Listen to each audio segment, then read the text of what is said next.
الحمد لله رب العالمين والصلاة والسلام على رسول الله صلى الله عليه وسلم. السلام عليكم ورحمة الله وبركاته. العليال نبينا صلى الله عليه وسلم وحو شيغي سدح قفوت إنيسان ويلغودا جنة قلي دونين وسدح قفوت المسلمين تكمل دهوي ودنب كلا نوع سميي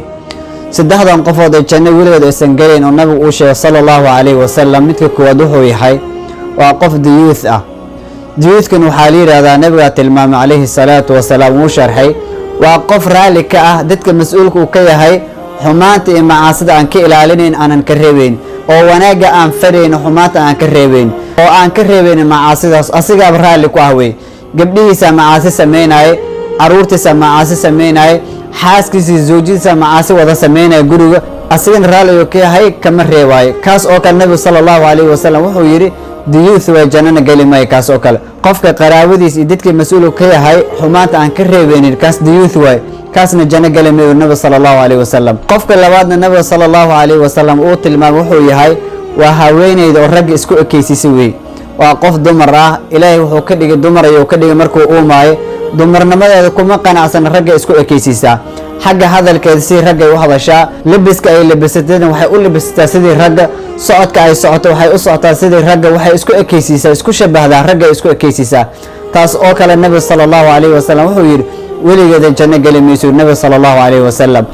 qofka saddexaad waa qofka khamrada daa'ima way khamrada inuu cabo waxyaalaha maanka dooriyo oo ilaahay xarimay ayuu daa'ima mar walba caba ku dhex jira qofka saddexaad nabi sallallahu alayhi wasallam wuxuu yiri kaasna weligiis janno gali maayo waa saddex qof oo muslimiinta kamid ah way dabcan waa saddex qof oo dambi kala nooc galay waa saddex qof oo nabi sallallahu alayhi wasallam dadka ugu digay inay ku dhacaan dambiyaasha oo kale midka koowaad nabi sallallahu alayhi wasallam waa qofka diyuuthka waa qofka reerkiisa macaasida raali uga ah aanan ka reebin aan ka ilaalinayn qofka mas'uulka waxa la doonayaa reerka mas'uulka uu ka yahay xumaatan inuu ka reebo wanaagana uu faro aakhirana waa la weydiin doonaa qof walba mas'uul ayuu yahay adduunka intuu joogo aakhira markii la tagan waa la isweydiin doonaa qof walba wuxuu mas'uulka waa la weydiin doonaa mid labaad waxay tahay haweeneyda rag isku ekeysiiso